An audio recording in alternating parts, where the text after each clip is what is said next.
Champurrado as a vegan. I'm vegan, I only eat fruits and vegetables, I don't eat anything that comes from an animal. And this is my family's champurrado recipe.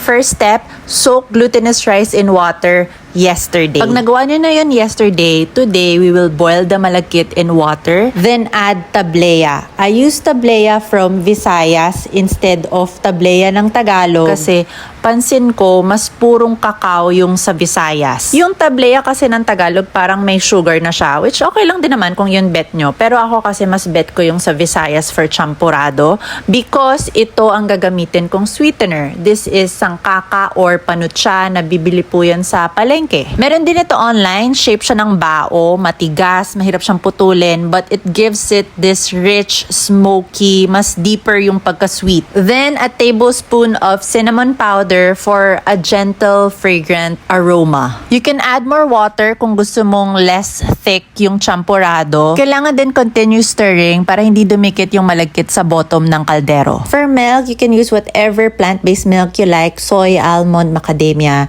But I like using coconut milk kasi it's a good complement to the sweetness ng sangkaka or panutsa.